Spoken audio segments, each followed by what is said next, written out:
Welcome back, everybody, to the Tech Tree Rant of Despair. Alright, so yesterday, or I guess today, if you're as I'm recording this, I did a video on my top 5 general changes I want to see to AoE2, because although the overall balance of the game is quite good, it really does feel like there could need to be some tweaks here and there, and I outlined that in the video, which you guys seem to enjoy. So, like I said in that video, this video today is going to be the big one. I'm going to go through all 50 civilizations in the game and list one balance change I would like to see with them. Now, this will of course vary a lot in terms of some civs really need a balance change or two, and some civs are mostly fine, and really it's going to be more about just theory crafting a potential idea rather than anything that, is super necessary per se. So that's going to be this video, guys. Of course, definitely leave a like and a comment as to what you think of all of the changes and what you would like to see, perhaps. And of course, tell me what an idiot I am and how I don't know anything about AoE2, Kappa. Alright, so let's just get right into this with the Armenians. So Armenians are mostly fine. They're definitely fine on the land. I do think they're still a little overtuned on the water. I would like to see them lose the extra projectile for their galley line. That one, it just doesn't feel super necessary, and it feels a little random. If you are keeping that, then I would definitely like to see them lose the extra blast radius for demo ships as a part of Cilician fleet, because that upgrade is just pretty silly. But right now it stands that Armenians are like one of the best water civs early on, and in the mid-game, and in the late game. Losing shipwright was really nice in terms of making them a little bit less oppressive in the late game, but they have like the best galleons and the best demo ships, so that feels like a little bit unfair. So I think that just having a good enough, a super good early eco would be enough for them. That's just me. Aztecs did just get a pretty significant change recently with the Jaguar Warrior getting super swole with its gigantic attack. So really, I think we're still in the land of let's see how these changes play out. I would say that if the Jaguar change isn't enough, then I'd like to see them get their extra carry capacity back up to +5. Would really help out their mid-game, like, actually even like early Feudal Age through, until your opponent researches handcart, it would be a little bit of an increase to their farming speed, and Aztecs are supposed to be the strongest, like, raw, boomy eco-civ of the 3 American civs. So if the Jaguar change isn't enough, or the Eagle buff in Feudal Age isn't enough, then that would be the next direction I'd like to look at if, again, Aztecs need that change, which they may not need. Aztecs are still plenty viable on open maps and on aggressive closed maps. Bengalis. So Bengalis are in the odd position that they're very good on closed maps and water maps and nomad-style maps, but pretty underwhelming on Arabia, which is obviously what most people play. I think it's okay if a civ isn't really all that great on Arabia, so long as they have plenty of other settings where they thrive, and that is the case with Bengalis. As for a potential change with this civ, I would like to see them maybe remove the blast attack for the Ratha, or like the trample damage for the Castle Age version of the Ratha, because it still feels like a really gimmicky all-in sort of unit. So maybe having a unit with trample damage without any upgrades required might not be my favorite thing in AoE2, shall we say. Keep it for the Elite Ratha, but yeah, I think Castle Age Rathas are still a little too strong in those all-in situations. They did just get their HP nerfed a little bit, but yeah, Rathas still feel very good. Other than that, Bengalis are in a pretty decent situation overall. Berbers. Berbers are in this weird spot where they're at least pretty good on almost every setting, although there is no one real spot where they're like, oh, I really want to pick Berbers. Is that the worst thing in the world for balance? No, not at all. But what to change? I mean, I don't love the design of the Genitor as a team bonus, but that aside, maybe a Feudal Age version of the Genitor might be a cute idea. That way you then upgrade it to the Castle Age and then Elite Genitor. It kind of can mirror the Skirmisher line, so you have a little bit more reason to make the Genitor, which as it stands is an okay unit, but not an amazing one. Other than that though, Berbers are in a pretty solid spot overall, so changes I would like to see with them are more in the design area of things rather than the necessary balance side of things. Oh, Bohemians. Oh dear. They're in a not-so-good spot balance-wise, where they are absolutely oppressive on closed maps against almost every civ, but really underwhelming in most other settings, except like Nomad, where they're still pretty good. So it's more likely you'd need more than one change to this civ in the first place, where they need to be a bit weaker on closed maps and a bit stronger on other settings. That said, if I had to just pick one thing to address with the civ, it would be the Hofnitsa, which still feels like it's way too good, especially, again, on those closed maps. I would remove Siege Engineers with this civ, and then build in the 20% damage versus buildings into the Hofnitsa upgrade, so that you still have the same damage profile versus buildings, but you don't have that one extra range, because you have the combination right now of faster movement speed via Wagenborg tactics, their unique tech to give you 15% faster movement speed to your gunpowder, and you can still match the range of other good bombard cannon civs, so that's probably how I would address the Hofnitsa right now. It does make the rest of their siege pretty crappy, but they're still very good on closed maps. But yeah, even if that's the case, they'll still likely need something to help them out a little bit more on other map types. Very tricky civ to balance, though, for sure. Britons, are they a civ that are too weak, or simply a victim of the meta that focuses around cavalry and cav archers? Maybe a little of column A, a little of column B. I think it's a pretty straightforward change we can make to Britons, though, where, remember, their team bonus used to be archery ranges work 20% faster? That was a little too strong in team games, so they nerfed it down to 10%. What I think you can do is just take 10% of the faster working archery ranges and then just add that as a civ bonus. That way it doesn't change them in team games at all, where they are still top tier on the flank on several different map types, but it would help them a little bit, especially in the early game on 1v1s, where they're supposed to be quite a strong civilization. So you'd have the full 20% faster working ranges again, but just, again, part of that is only for your civilization and not for the team. Other than that, I think Britons, with a few overall changes to the current metagame, will go right back into the limelight, especially because it's so good to micro their archers with the little lag that we find ourselves in these days. Oh, Bulgarians, one of the few civilizations, again, that really does feel like it needs a buff. It's tricky, though, because they are quite strong early on, and yet it doesn't feel like they're strong enough. Because why play Bulgarians when you can play Romans or Magyars? And then as you go throughout the game, it's kind of like Bulgarians are sort of like a worse version of Slavs because they don't have the eco, but you still have really strong military options. So I don't know exactly what I'd do with Bulgarians. One suggestion I've seen that I think is pretty interesting is you get the cheaper blacksmith bonus from the Bohemians. So Bohemians then just have universities costing less and not blacksmiths, although that does nerf Bohemians on open maps, which I don't really think they need. And yet I think that would help Bulgarians a little bit more in getting to those cheap and fast researching blacksmith upgrades. Another thing you can do is also make their siege workshops research upgrades faster, because that's what their blacksmiths do as well. So like you can get siege onager and like super fast or something like that. Those are a couple things I think you can do with Bulgarians. One thing to help them maybe in the early game, or you can do something to help them a little bit more in the late game, depending on which direction the devs kind of want to push the civ. Definitely need a little bit of a buff though. Oh, Burgundians, another really awkward civ because it's one that just feels way too good on closed maps, power creeps a lot of civilizations, but also has a terrible win rate on open maps, like really, really bad win rate on open maps because of the hyper-aggressive metagame, and it's just a slow civ. So they're too good in situations where you are walled and can boom up, and they're not good enough on situations where you can't do that. I like the addition of the Flemish militia as like its own standalone unit, and maybe that can receive a bit of an early game buff if it's to help them survive early game if they're not able to get all their eco upgrades in super fast. I think that if we are to address Burgundians, that would need to be the case. I still think they need a pretty big nerf on closed maps, but I'm not sure if there's any one change that would be good enough for that. It's a very difficult civ to balance, though. Not what I'm the biggest fan of. Burmese are in pretty interesting of a position where I think they're actually pretty well balanced. They certainly feel diverse in what you can do. They have their obvious weakness of missing leather archer armor, but you still have lots of strong and fun units to play with. I will say that the elephant angle doesn't feel quite as good with them as it probably should. They are... Wait a minute. Wasn't this supposed to be like an elephant and monk civilization or something? Now it says infantry and cavalry. I don't know when they changed that. Huh. Well, I guess they don't maybe want to push the elephant angle as much. I was going to say you could maybe add a feudal age version of the battle elephant a la camel scout. Make it a elephant scout. That would be a dumb unit.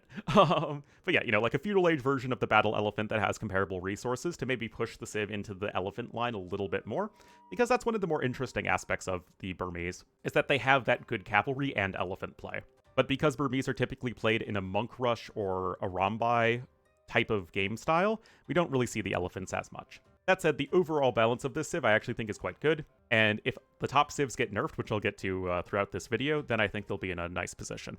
Byzantines are another civ that are like the classic standby, tried and true, good in every situation, but not overbearing. Don't think they really need any major changes. If I were to do something, though, it would be to nerf the cheaper trash units and camels.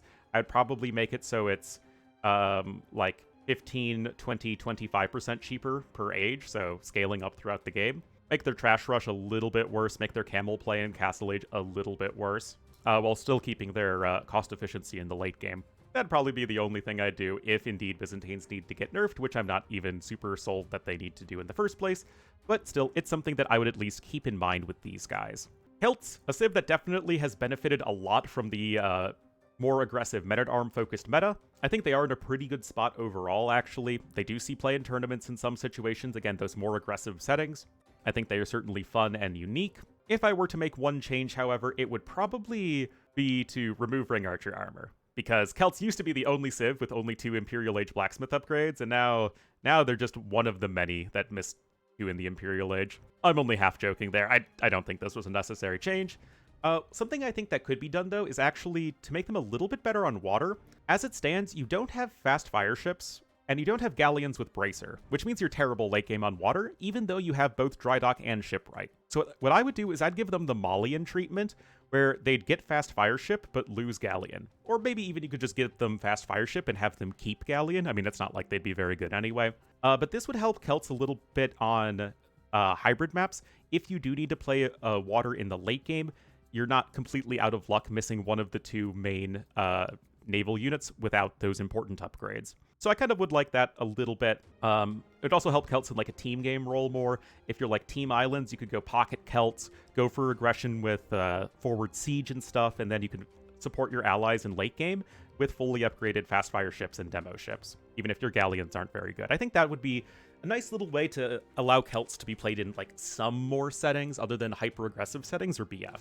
Other than that, though, Celts are actually in a pretty good spot. Man, I am already 14 minutes into this recording, and we're only at Chinese! Oh no, I ramble a lot. Alright, push on. Chinese, I would definitely nerf them only at the top level, and to do that, I would remove some of the extra population space you get from TCs, because right now it feels like pro players, as in like the tippy top players, are getting way too much value out of the Chinese early game, even if the rest of the civ is actually in a pretty solid position. If Fire Lancers get some buffs, that would certainly help too. But yeah, as it stands, they do feel a little bit overbearing in the early game, and I would not want to ever touch this. Start with the villagers, extra villagers, but minus wood and food, because it's so iconic and what makes the civ interesting. So what I would do is remove one of the buffs they got later on, which is the extra population space for TCs. Or make it just plus 10 instead of what it was before, which was, it started out just plus 5, I think. Now it's plus 15. Yeah, it feels a little excessive, and it allows you to, in those first seconds of the game, not put any villagers on wood, and you can just focus on the food to minimize idle TC time, so I would definitely nerf that.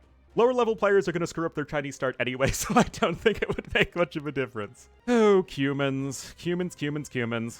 I'm going to cheat and say that we can replace their extra TC in Feudal Age with a unique building that is like a half TC, can produce villagers at half the speed, costs maybe like 225 wood and no stone, can't fire arrows but can garrison some villagers. Yeah, I know that's kind of a rework, but it just feels like Cumans just are so binary, where they feel either way too good or awful, and Cuman games are some of my least favorite to both play and cast. It's just not very fun. If you want to go real minor, though, give them something, because right now they are the only non-American civ to miss both cannon galleons and drummond, so I mean, you could probably give them cannon galleon. I do think all civs should probably have a siege ship. Cuman mercenaries is also not a very good upgrade, but I think that there are just more pressing things with this civ.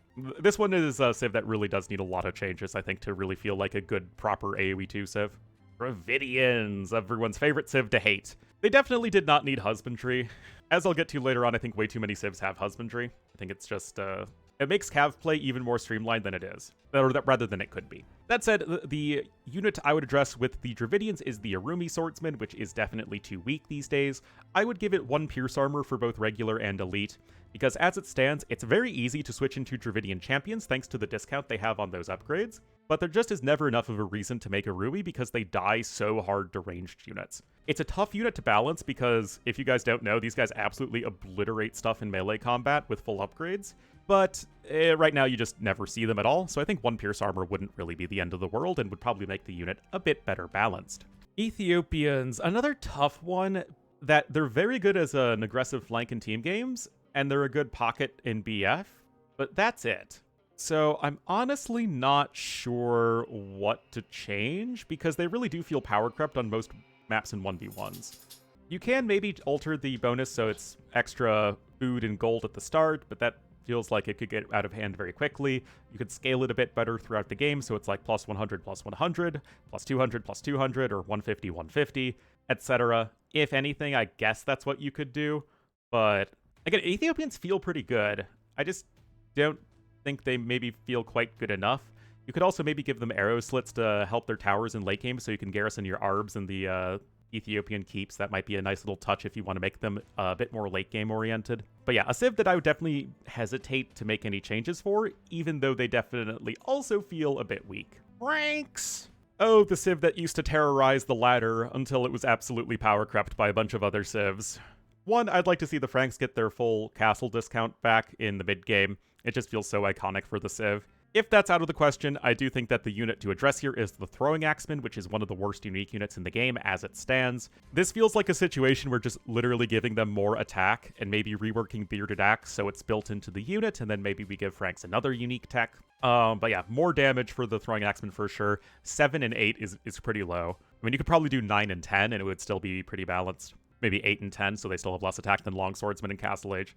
But yeah, Throwing Axemen right now definitely feel quite underwhelming, which is a shame because it's such an iconic unit. But yeah, I miss seeing Franks. Georgians, one of the civs that power creeps the Franks, because if Georgians are in the game, why ever pick Franks? So there's a lot here I don't like with Georgians.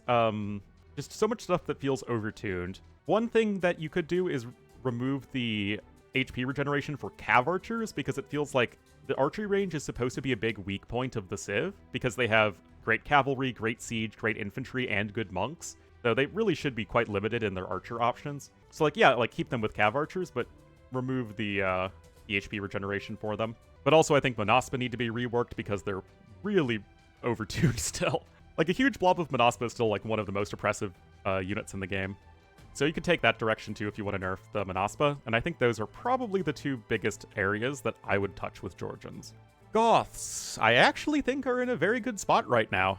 Not a civ that I think really needs any drastic changes. If anything, we can remove the gimmicky villager extra attack versus wild boar, which is either going to screw you over because you forget about it and then the boar dies several tiles from your town center, or it's just used in laming, and I don't think we need any bonus that is only useful in laming.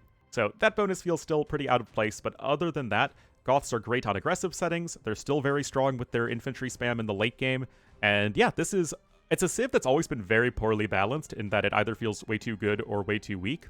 Right now, though, Goths actually in a pretty solid spot overall, which is great. Again, a very iconic civilization. Oh, Gurjaras. The win rate for this civ is quite bad. You also don't see them at tournaments.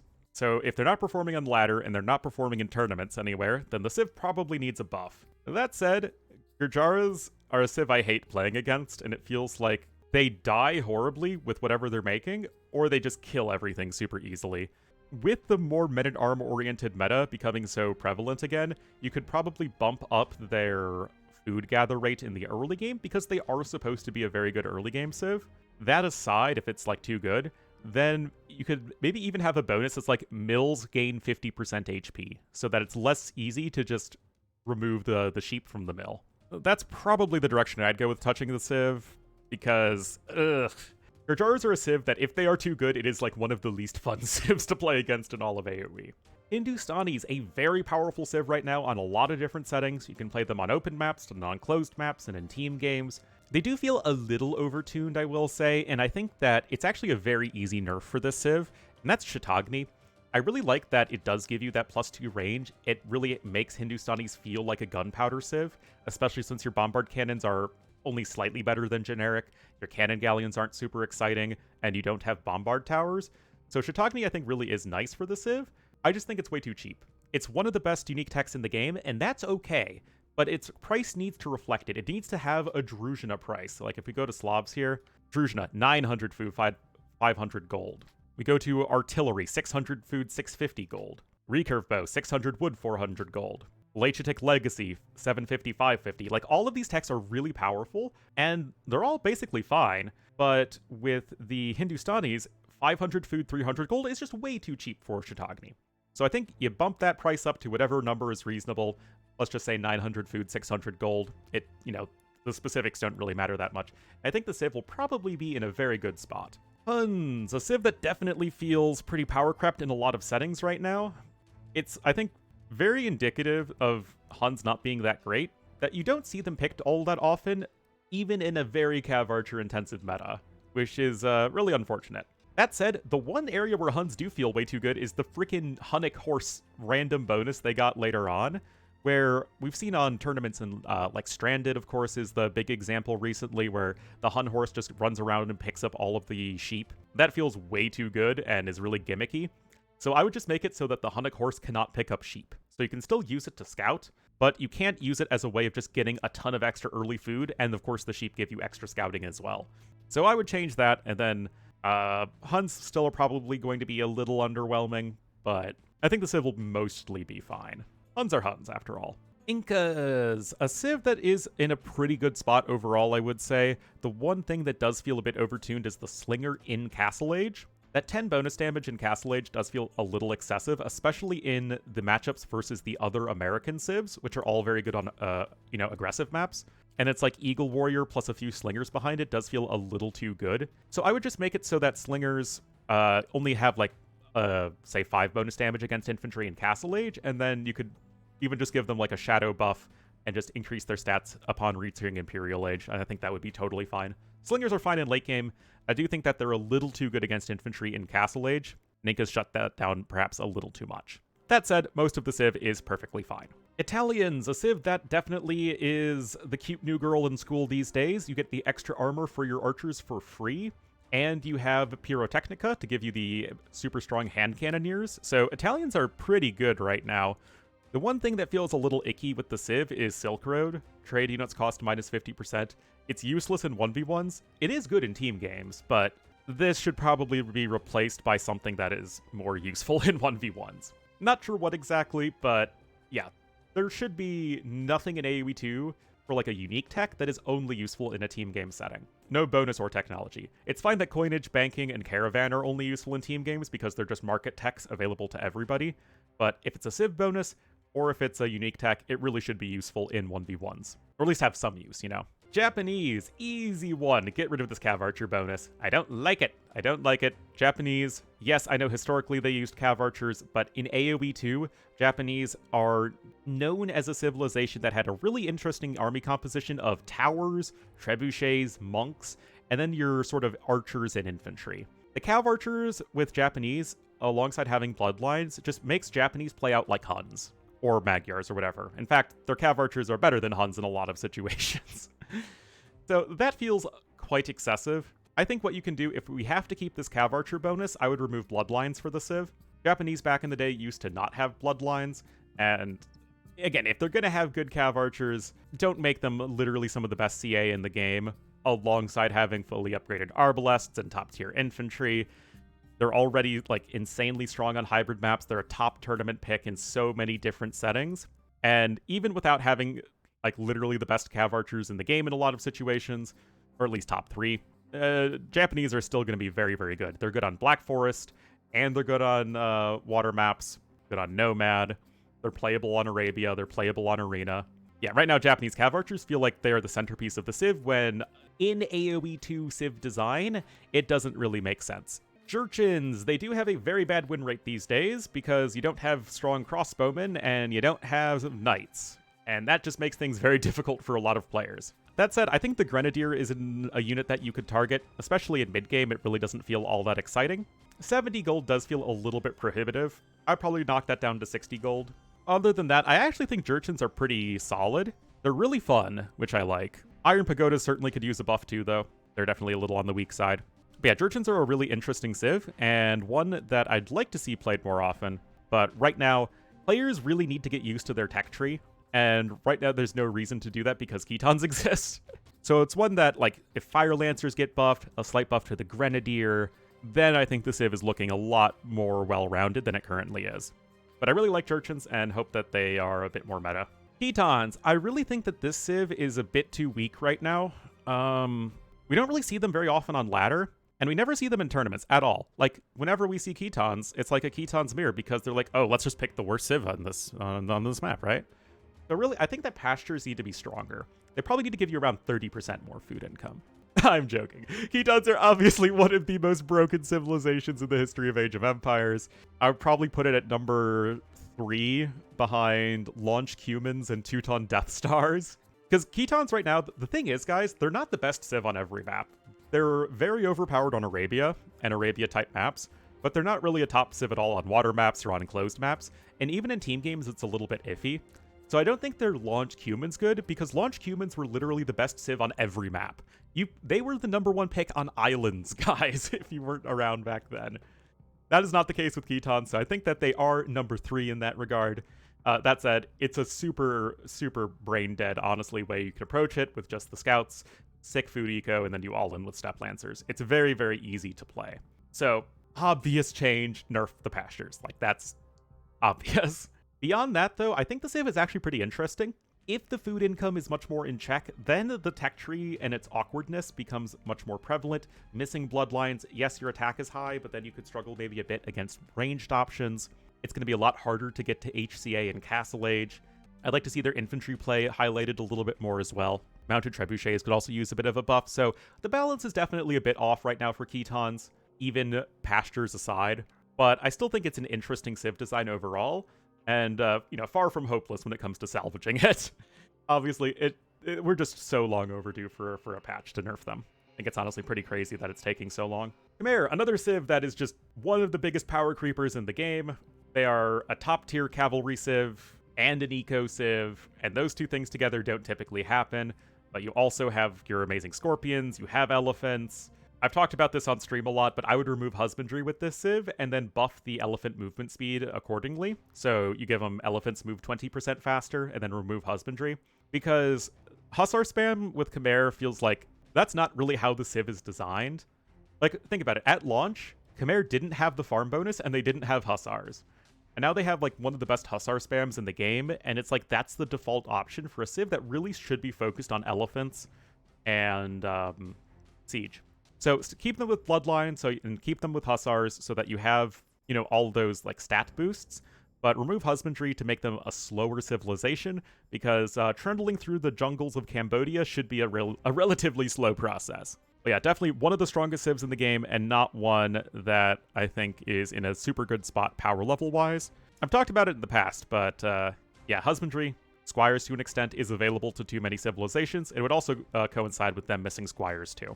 But yeah, the top-tier eco is interesting. It's actually one of the more interesting ecos in the game, but the units are too good to coincide with that. Koreans, a civilization that is actually in a very good spot. One that was not very good at all back in the day, but is now really interesting. That said, the turtle ship is in a terrible spot right now. I don't know why the devs killed the turtle ship, but it is just not very good at all. It's like okay versus galleys, but terrible versus fires.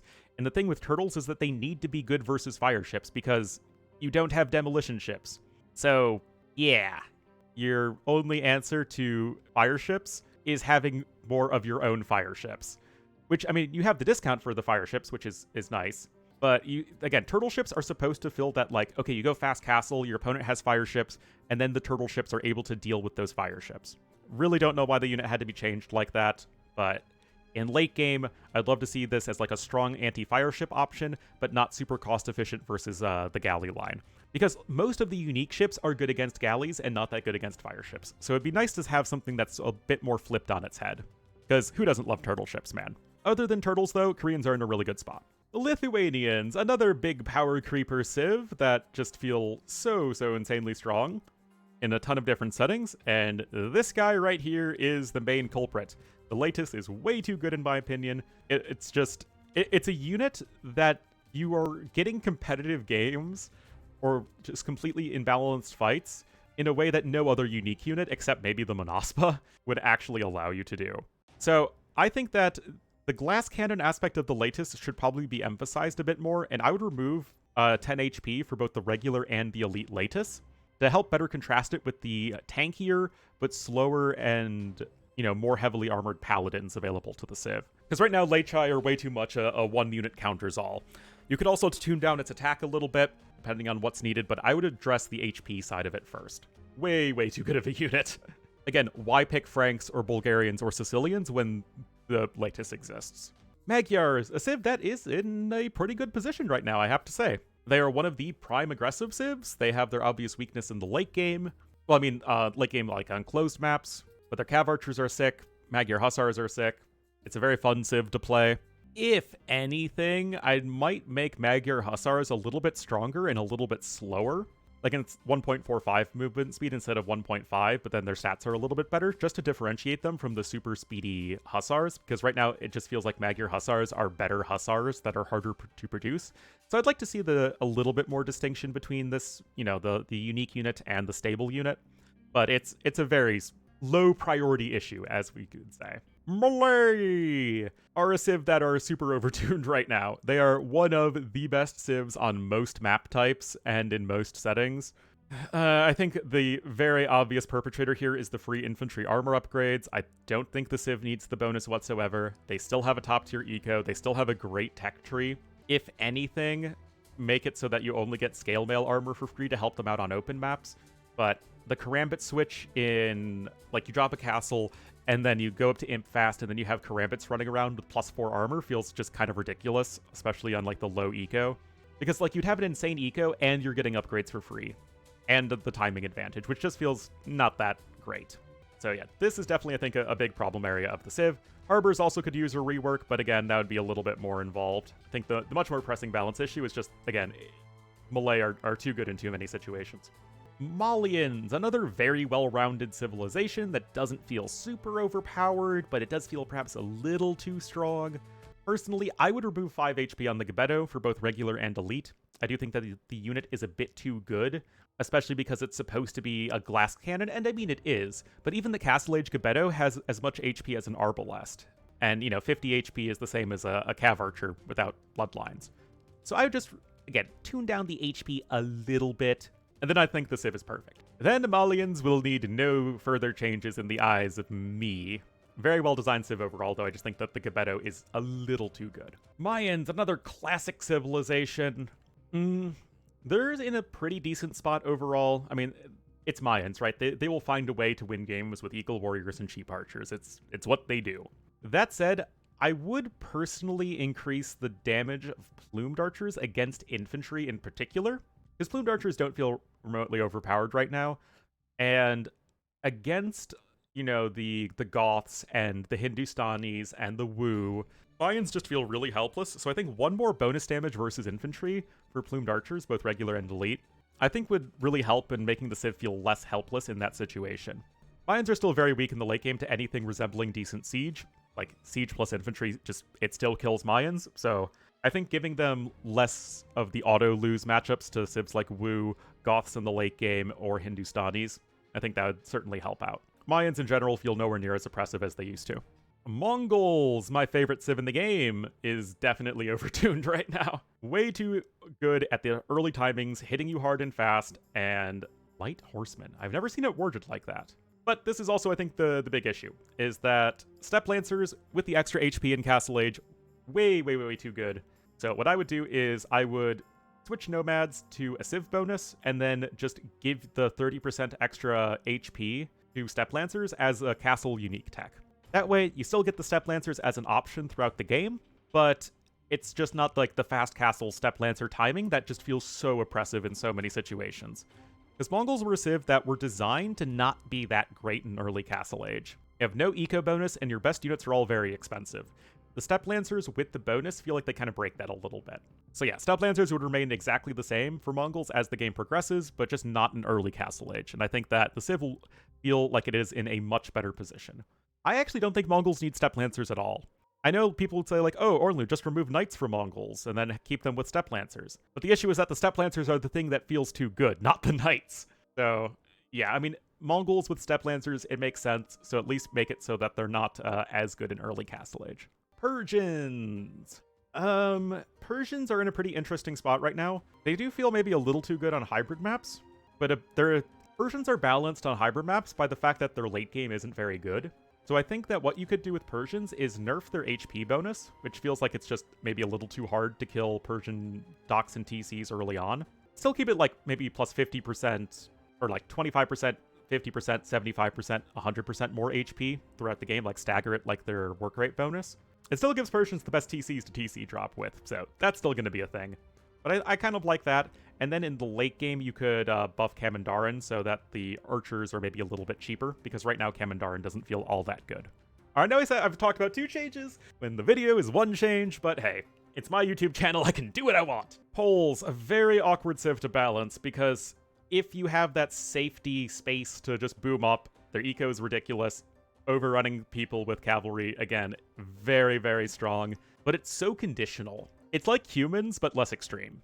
Maybe what you can do is you can just make Bloodlines and Scout Cavalry upgrades cost minus 50% overall, so that Bloodlines is just 75 food and 50 gold, which is much more easy to research.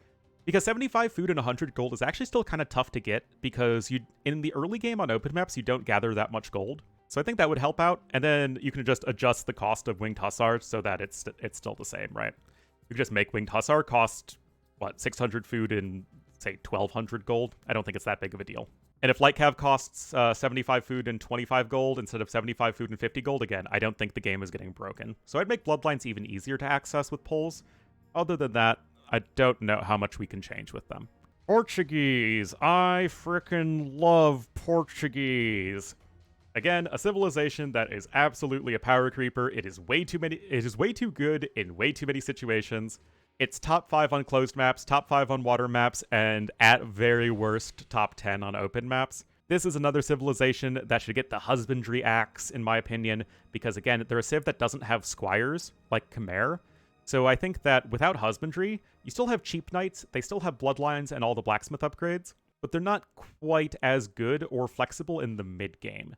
Because if you want to think of Portuguese compared to Spanish, Portuguese are the much more slow civ, right? You've got arbalests instead of like conquistadors, you've got organ guns, which are slow. You know, it's a very sort of slow, creeping civilization.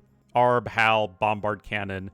So I would definitely reinforce that slower Iberian twin by removing husbandry. Again, it's an upgrade that is a little too common and is one of the reasons that some civs really feel, I think, a little too oppressive right now. Portuguese will still be great without husbandry, guys. I wouldn't worry too much. Also, it would nerf their Cav Archer play a little bit in mid-game, which I think would be good.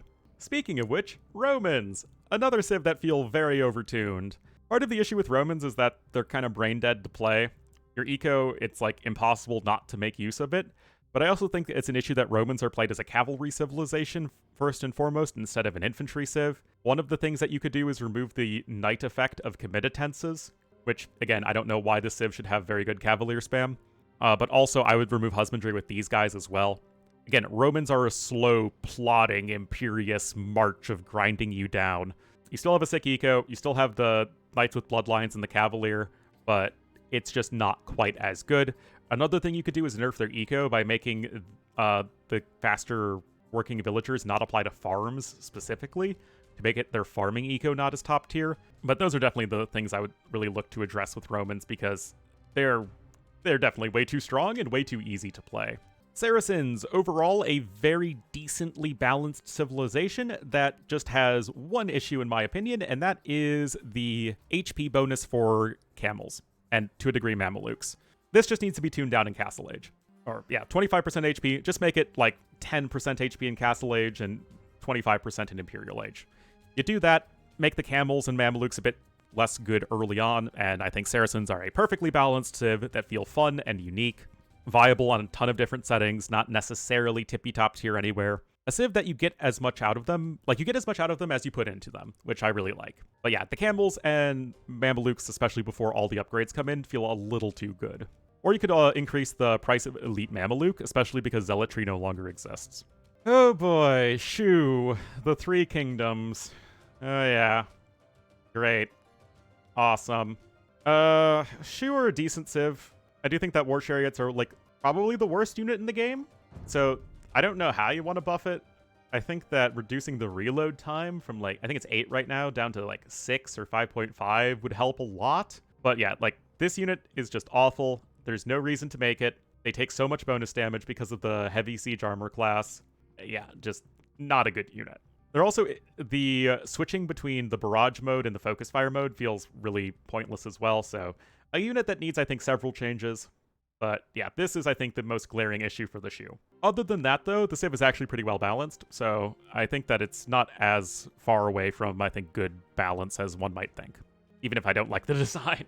Sicilians, it's a pretty interesting civ right now. The donjon change where you can build it in Dark Age has really helped a lot, and the civ does see a decent amount of play on more aggressive settings. I do think that they fall off quite a bit in the late game, and what I would do is that change soldiers receive minus 33% bonus damage to infantry and archers receive minus 50% bonus damage, and cavalry receive minus 33% bonus damage. That way, your infantry units actually feel much tankier against things like hand cannoneers or cataphracts or whatnot, but it doesn't impact the cavalry, which was, again, just a super brain-dead way to play the civ. Just cavalry against everything. So yeah, definitely need to keep the 33% with cavalry, but I think if you bump up the reduced bonus damage, it would help out their skirms as well a lot in the early game. But I think that you do that, and suddenly Sicilians are looking like a very solid, well-rounded civ. For a civ that looked completely hopeless at launch, they are getting closer and closer to what I would call good design and balance. Slavs! I really like Slavs. They're, again, well-designed, well-balanced. I do think they're very fun to play. Boyars are great. Like I meant, but like, compare Boyars. Boyars are a strong unit if you can get all the upgrades and mass them up, but they're still counterable. Compare that to, like, the Latus or the Monaspa. Like, it's just night and day. This is what I would call a balanced unit, not the Latus or the Monaspa. Beyond that, though, I do think that Slavs could also receive squires for free. You already have Arson and Gambesons for free, so just give them squires too. Helps their infantry play out a little bit more. Again, pushes you in that direction just a bit more. Other than that, though, I think nerfing some of the top civs would allow Slavs to see a lot more play. For instance, you could use Slavs instead of Romans on, say, like a land madness more often, because Romans would then not have husbandry in my magic world, whereas Slavs would. So Romans would be faster than Slavs, but they would sort of peter out a little bit faster as well. Just sort of an example of how I think that some of these weaker civs would benefit a lot from the top civs getting tuned down. Spanish, another very well-balanced civilization in my humble opinion.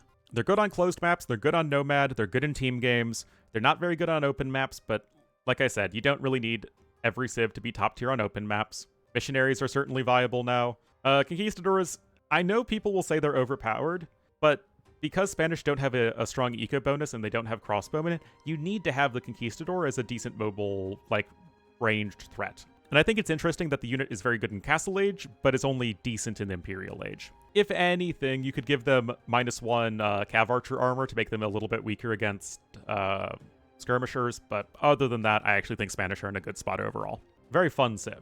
Tatars, again, I think it says a lot that in a world where Cav Archer play is super common, pro players would rather pick Khmer, Vietnamese, Georgians, all as Cav Archer civs instead of Tatars, which would lead me to believe that Tatars are probably a little underpowered.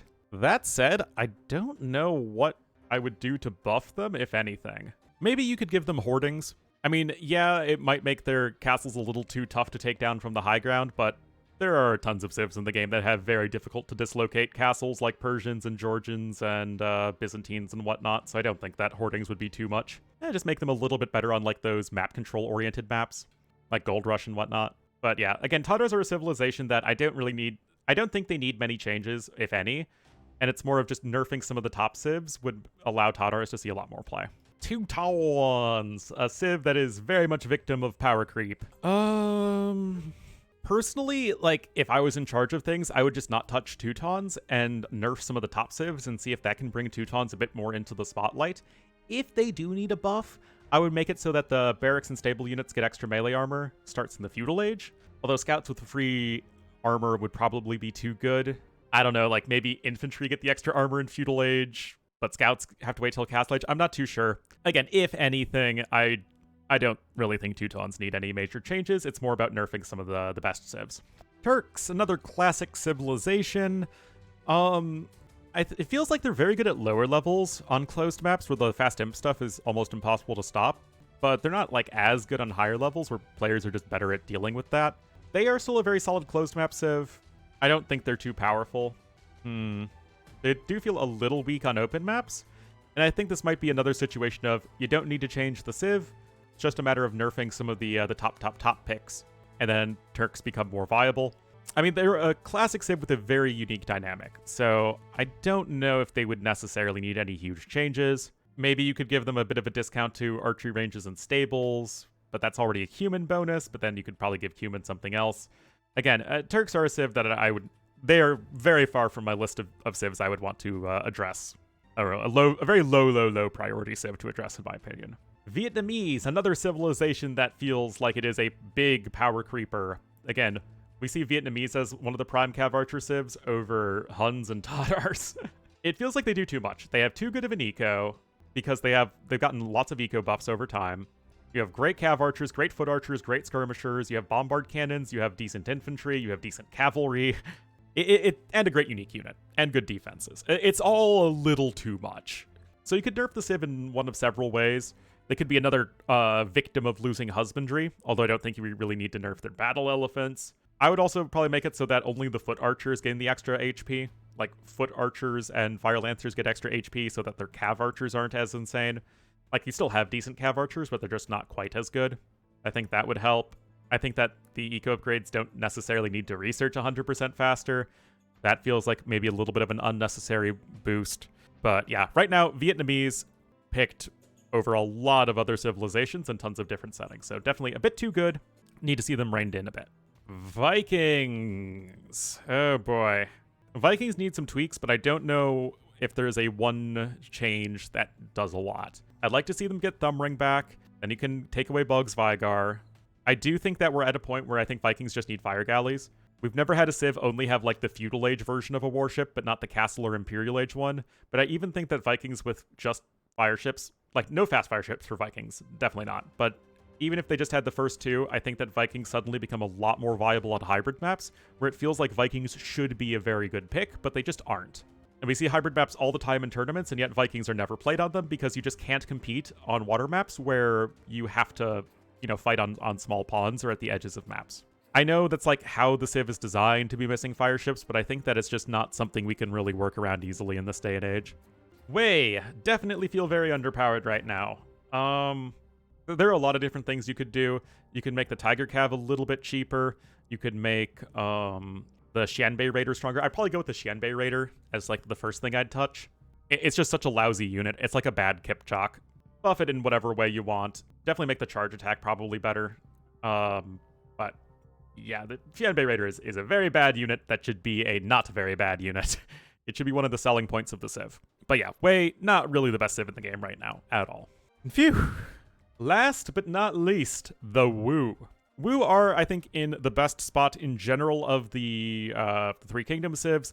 Jian Swordsman, though, way too good in Castle Age. This is a unit that needs to be nerfed in Castle Age and needs to be buffed in Imperial Age, because it's not that good in Imperial Age, but it's way too good in early Castle Age. Like, reduce its armor in Castle Age for sure.